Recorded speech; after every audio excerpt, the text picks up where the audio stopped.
ఆంధ్రప్రదేశ్ లో గోదావరి పుష్కరాలకు తేదీలు దాదాపుగా ఖరారయ్యాయి. 2027 జూన్ 26 నుంచి జూలై 27 వరకు గోదావరి పుష్కరాలు నిర్వహించే అవకాశం ఉంది. ఆగమ వైదిక పండితులు ఈ తేదీలపై ఏకాభిప్రాయానికి వచ్చారు.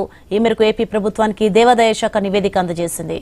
అయితే ప్రభుత్వం అధికారికంగా నిర్ణయం తీసుకున్నాకే ఈ తేదీలపై నోటిఫికేషన్ విడుదల చేస్తారు.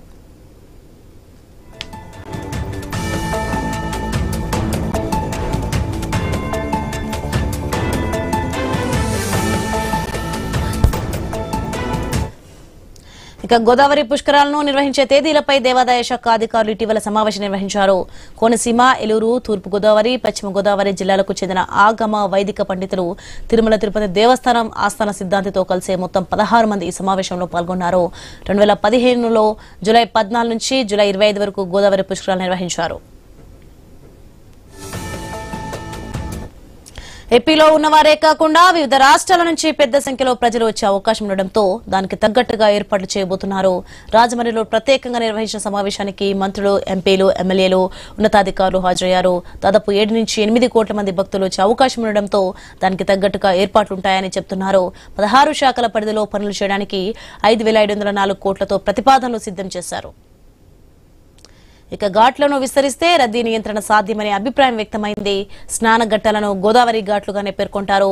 విజయవాడ నుంచి రాజమండ్రి వరకు ప్రత్యేక రైలు నడుపుతారు. పుష్కరాలకు వచ్చే భక్తులు కనీసం 2 రోజులు ఇక్కడే ఉండి సమీపంలోని ఆధ్యాత్మిక కేంద్రాలకు వెళ్లేలా శాఖల మధ్య సమన్వయం చేయడానికి నిర్ణయించారు. రాజమండ్రిలోని గోదావరి, రాజమండ్రి, కొవ్వూరు, నిడదవోలు రైల్వే స్టేషన్లో రద్దీకి అనుగుణంగా వస్తువుల కల్పనకు సూచనలు చేశారు ప్రజాప్రతినిధులు. పుష్కరాలకి సంబంధించి అనేక విషయాలపై వాళ్ళు చర్చించడం జరిగింది. అన్ని డిపార్ట్మెంట్కి సంబంధించినటువంటి అధికారిని పిలిచి అదేవిధంగా ప్రజాప్రతినిధులు అయినటువంటి మేము కూడా వారితో కూర్చుని వాళ్ళ ప్రతి అంశాన్ని కూడా డిస్కస్ చేయడం జరిగింది. అదేవిధంగా పెద్ద ఎత్తున భక్తులు వస్తారు కాబట్టి పోయినసారి 5 కోట్ల మంది వస్తే ఈసారి దగ్గర 7-8 కోట్ల మంది వస్తారు అనేటువంటి ఒక అంచనా ఉన్నటువంటి సందర్భంలో ప్రతి ఒక్క విషయం ఎక్కడ కూడా వచ్చినటువంటి భక్తులకి ఆ ఘాటుకు వెళ్ళటానికి కావచ్చు, అదేవిధంగా వారు ఉండటానికి వసతి కావచ్చు, పారిశుద్ధ్యానికి సంబంధించినటువంటి అంశం కావచ్చు, వీటన్నిటి మీద కూడా ప్రతి ఒక్క అంశాన్ని ఇప్పుడు డిస్కస్ చేసుకోవడం జరిగింది. ఇక్కడ నుండి పైకి ప్రపోజల్స్ వెళ్ళిన వెంటనే ఖచ్చితంగా పార్లమెంట్ సభ్యురాలుగా నా వంతు కృషి చేస్తూ ఎంత మేరకు మనం వనరులు తీసుకురాగలమో దాని మీద ఖచ్చితంగా దృష్టి సారించి పనిచేయడం అనేది జరుగుతుంది.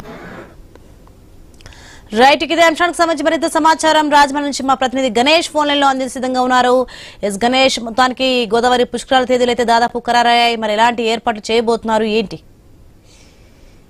దేశంలో పవిత్ర నదులకు సంబంధించి ప్రతి 12 ఏళ్లకు పుష్కరాలు అనేవి వస్తాయి.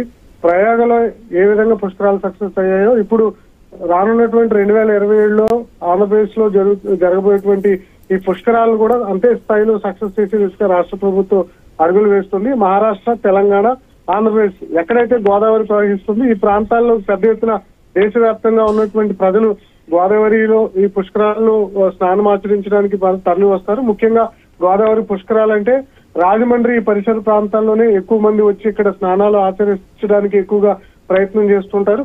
దాంట్లో భాగంగానే ఈసారి పెద్ద ఎత్తున ఏర్పాట్లు చేసేందుకు రాష్ట్ర ప్రభుత్వం ప్రయత్నం చేస్తుంది. 5,704 కోట్ల రూపాయలతో ఇప్పటికే అభివృద్ధి ప్రణాళికలు కూడా సిద్ధం చేయడం జరిగింది. ఆంధ్రప్రదేశ్ దేవాదాయ శాఖ పుష్కరాలకు సంబంధించి ముహూర్తం కూడా ఫిక్స్ చేయడం జరిగింది.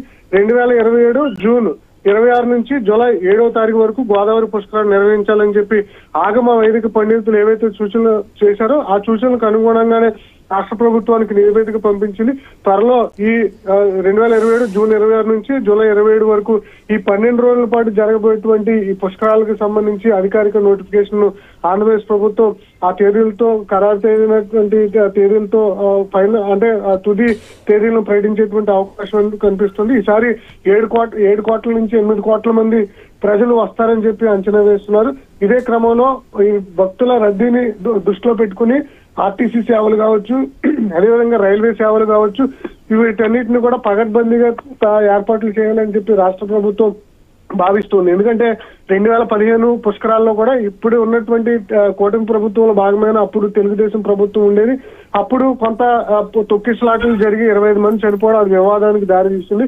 అయితే అలాంటి తొక్కిసలాటలు జరగకుండా ఈసారి ఘాట్లను విస్తీర్ణం చేయడం, భక్తుల రద్దీని దృష్టిలో పెట్టుకుని పకడ్బందీగా ఏర్పాట్లు చేసే దిశగా ప్రస్తుతం ముందు నుంచే ఇంకా 2 ఏళ్లు పుష్కరాల సమయం ఉన్నప్పటికీ ముందు నుంచే ఏర్పాట్లు చేసే దిశగా అధికారులు సమావేశం అవుతున్నారు.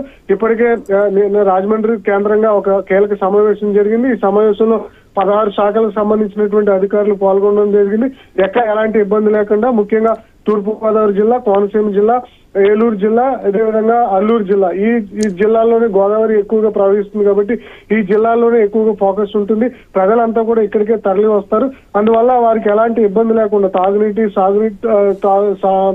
ఇబ్బందులు లేకుండా భక్తులకు కావాల్సినటువంటి అన్ని వస్తువులను అందుబాటులో ఉంచే విధంగా ఏర్పాట్లు చేస్తున్నారు. ముఖ్యంగా గోదావరిలో ఎవరు కూడా ఇబ్బంది పడకుండా తొక్కిసలాటలు జరగకుండా ఇప్పటికే పక్కా ప్రణాళికగా ముందుకు వెళ్తుంది. మొత్తానికైతే 2027లో జరగబోయేటువంటి గోదావరి పుష్కరాలకు సంబంధించి జూన్ 26 నుంచి జూలై 7 వరకు తేదీలు అయితే ఖరారు కావడం జరిగింది. రాష్ట్ర ప్రభుత్వం అధికారికంగా దీన్ని డిక్లేర్ చేయాల్సి ఉంది. Soni, right, thanks for